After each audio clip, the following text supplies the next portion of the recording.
There. Perfect. Right. Today I've got Colin Field with me. Now, we were just discussing how long I've known you for when I first met you. Because it was a Harringay Rugby Club. Yes, it would have been about, I would guess about 20 or 30 years ago. It's a long time. Because I qualified in '84, and I remember coming down there and saying, because they wanted to, well, offering my services and saying, you know, I remember Bob and Nick and all the others saying to me, "Yo, how much would you charge?" And I said, "Well, I want £300 a game or nothing." and they sort of looked at each other and went, "Nothing?" I said, "Yeah, okay, we'll have nothing then." So that was it for the next 20 years. So, but it was great. You're obviously off training today, this afternoon. No. Oh, no, I thought you were just I was training yesterday. Right. Yesterday evening. Sprint starts. Because I'm going to compete tomorrow up in Birmingham in the National Championships. Okay, for Masters. Now, Colin's here about his... Where's your book? My book is here. So this is about his new book called Running for Your Life at 80, which we should be doing promotional stuff on that as well. Now, as usual, I've prepared a few questions, or Colin prepared a few questions with me. So, why did you want to write your autobiography? Or why did you feel you wanted to? Well, on reflection, I've sort of thought about this a bit, and it was just a matter of getting out all the details of my life and sort of freeing myself of that. And also I sort of felt that it might be of some help to other people because I've enjoyed almost every episode of my life. And so much with the running, when did you start, well, can I say this, when did you start taking running seriously? Can I say that? Yes. Or have you always been running? You say whatever you like. Because you are, you know, I'm obviously serious now. Yeah. But how long ago do you think you took that seriously, or when did you? I would say it was with, it was at a pentathlon that I took part in. I had been doing marathons. I did 24 marathons overall and some 60 half marathons, but I was never terribly good at them. I wasn't made for as a distance runner, really. I didn't have the right muscular setup. But when I joined Trent Park Running Club, I... Give them a plug later, can't we?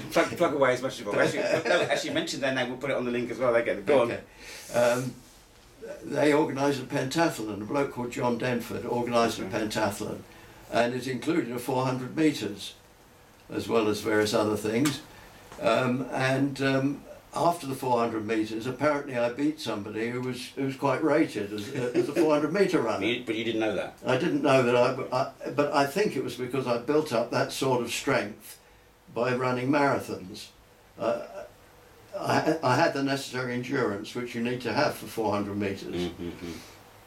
And somebody came up to me afterwards, a guy called Mike Miller, I remember him to this day, and he said, "Colin, you could make a mark at Masters athletes," or in those days it was called veterans athletes. That's right, yeah. And I said, "Really? I didn't know there was anything of that sort." And the idea stayed with me. I made inquiries, and that started me on the road of taking track athletics seriously. Other than just, well, obviously marathons, half marathons were not on... Marathons, it seems odd, but I used to do for fun. Well, I think today, obviously that was a few years ago. Yeah. And in those days, the technology of shoes and everything else was completely different. Yes, certainly. But it's today it's more like a fashion outing to a lot of runners. What other sports do you think affected you or influenced you? Well, certainly rugby. Oh yeah, of course, rugby. Yes. I have this competitive sort of instinct, and rugby. More of a team game, certainly, than an individual pursuit.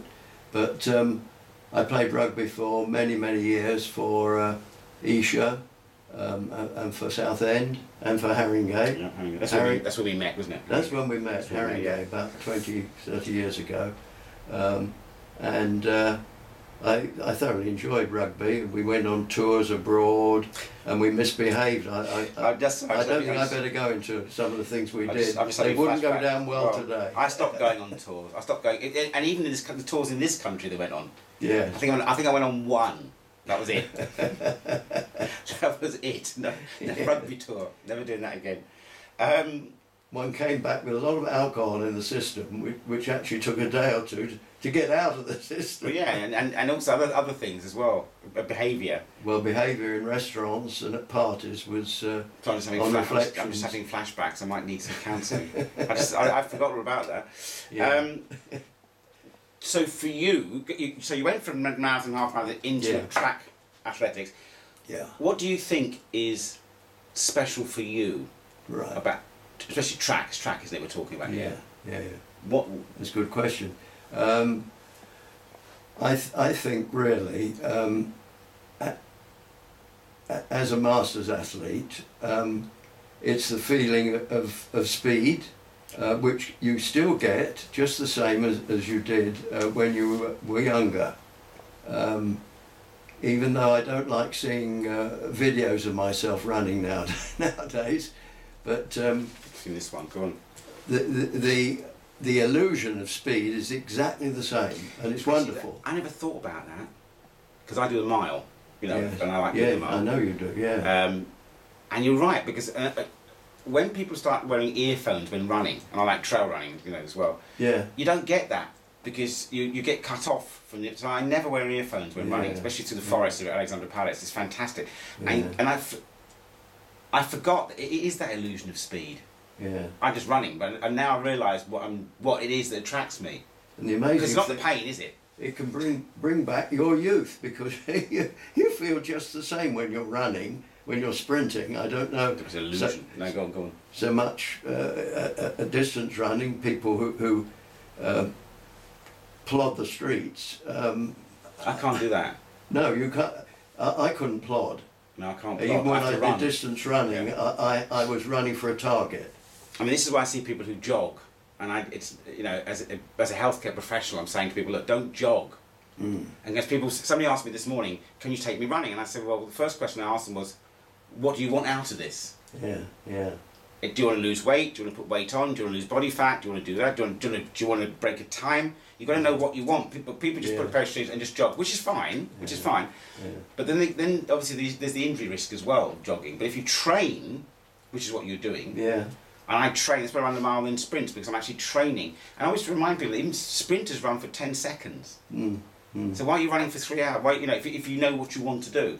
If you want to do time, well, then do time. But you're right about that. The speed aspect, and the sense of speed, the competitive instinct, and the feeling if you win a medal or something, which I've done. I mean, I won the European 400 metres in 2003 for my age, and you get a tremendous feeling of achievement. Yeah. Which somebody after you retire, you lose that unless there's something in life. I feel which brings that sense of achievement, which I got out of my work when I was a history teacher. On that note, what do you think being a history teacher's done for you? Being a history teacher, has it made you shape your life in a certain way? Definitely, it has led me to travel. And I love history, as you know. Yeah. But this influence of history. Do you think travel's the main issue? Travel definitely is much more relevant if you know the history of the country that you're visiting. Makes sense. And you appreciate the country that much more. You have more of an understanding of why the people are as they are. Do you think that you have to be a historian to do that? Or do you think it's just easier as a historian? I think it's much easier if you're a historian. Right, okay. Because I'm going to interview a historian soon, actually. It's quite interesting. Another interview coming up. That's interesting, because I love history, of science and philosophy and that sort of thing. So I think... Well, I could have taught English or history, because my degree in Birmingham University was in general arts. Right, as it was then.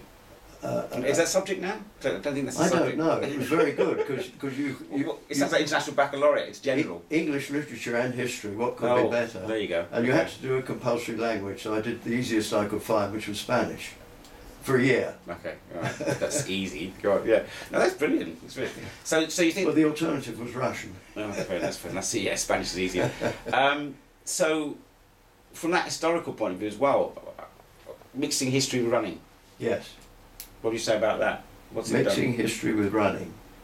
Well, all I can, my immediate thought to that is that I used to run into Highgate Wood School to teach history, which was 4 miles. There you go. You did it. You did it. Go on. In the morning and run back in the evening. I did this for the best part of a term or two. I think I was asking for that answer. Yeah, history with running to class. So, yeah. Running to class, yeah. It made me awfully tired. I think my lessons probably weren't quite as good. Has running taken you abroad? Oh gosh, does it take me abroad? I mean, get that history running Chapter abroad. 11 in my book, which is the longest chapter. I've read some of it. Goes on for about 30 pages. Right. It's all about running abroad. See, that's it. Running abroad. Chapter 11. We need that. Running abroad. That's fantastic. That's really good. It's taken me all over the world. Yes. So there's a potential for other people, isn't there? I mean, one of the reasons for this interview was to inspire people, and we might bring Colin back at some point and do a Facebook Live post and see if we can get people to write in questions. So we do Facebook Live, and people can see us live talking, and the questions will come up on the screen. Oh, really? We'll try that. We'll try that later when we get this out. And, what was I talking about? Oh yeah. It's the inspiration for other people. I think that with your experience as an athlete. Yeah. I will get people to write down questions about, if you look back, what has it done for you at a personal level? I think, running certainly got me through one crisis in my life, which was why I had to retire from teaching. Right. I got the teacher's disease, as they call it, which is stress-related depression. Right, okay. And I had to find something which would get me out of the house and really give me a sense of being, a sense of achievement again. This is interesting because a lot of research today shows, because I teach psychology, a lot of research today shows that exercise helps with depression. I'm sure it did. I mean, they probably didn't call it depression, but there's this melancholia of feeling. Yeah. And I always say to people, the best time to run is when you don't feel like running. Well, mine was an anxiety depression. It wasn't a black depression, it was an anxiety depression.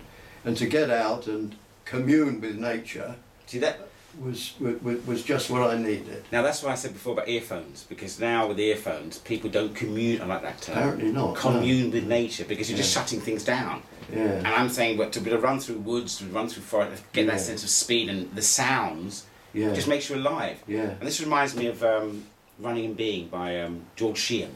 Have you read that book? I haven't read it. No. I've heard you speak of it before. Running and Being by George Sheehan. He talks about that phenomenon of running and being. It's the being part that's so, a human being running. Yeah. And I think it's a natural phenomenon. Obviously, the whole idea of a marathon. I'm not negating marathons, but there was one reason the marathon died at the end of the run. Yeah. Bit worn out.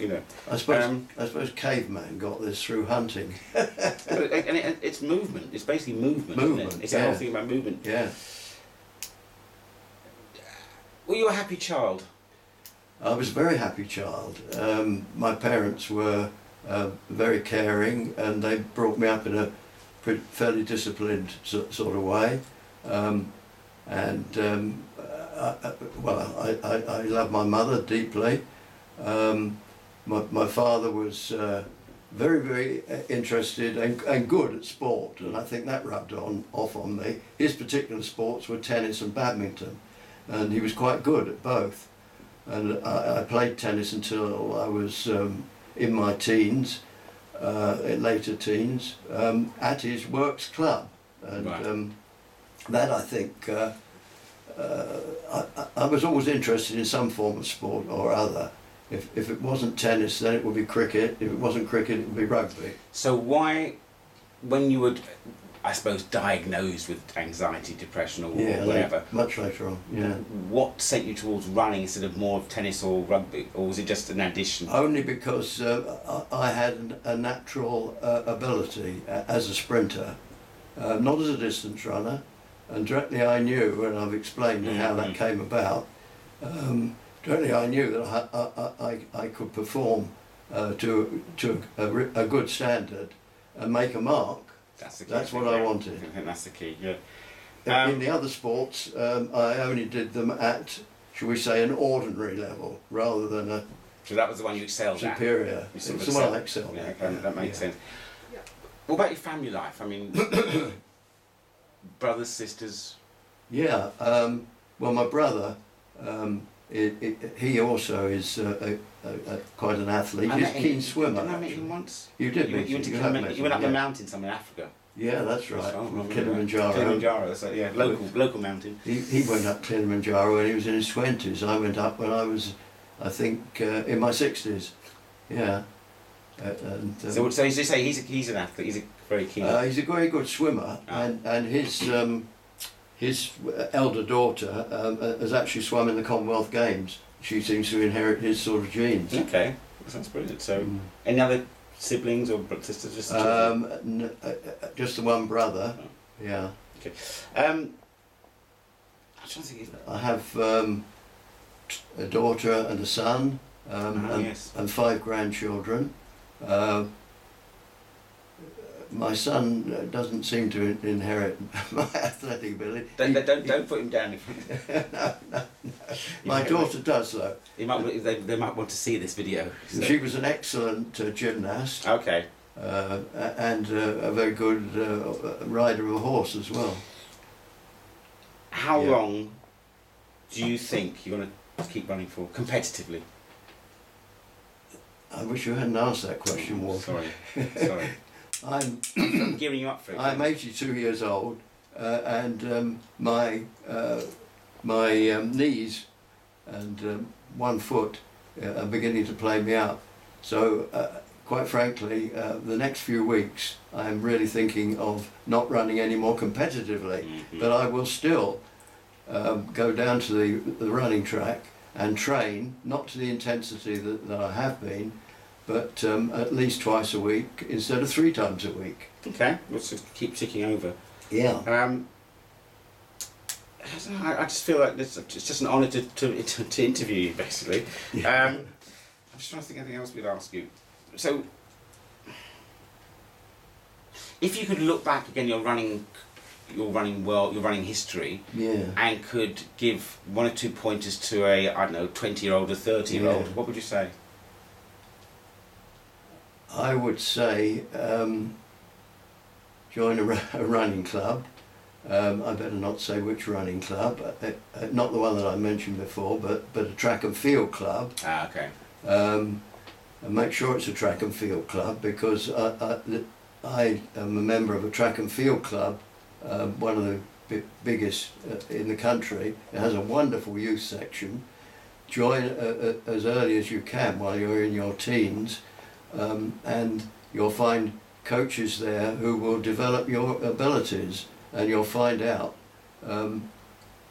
not only your running abilities, but you'll also find out that your appetite gets better, and you'll also find out there's a tremendous social side to it. See, that's an interesting point, isn't it, for having a coach, because you don't know your running ability till someone looks at you. That's right.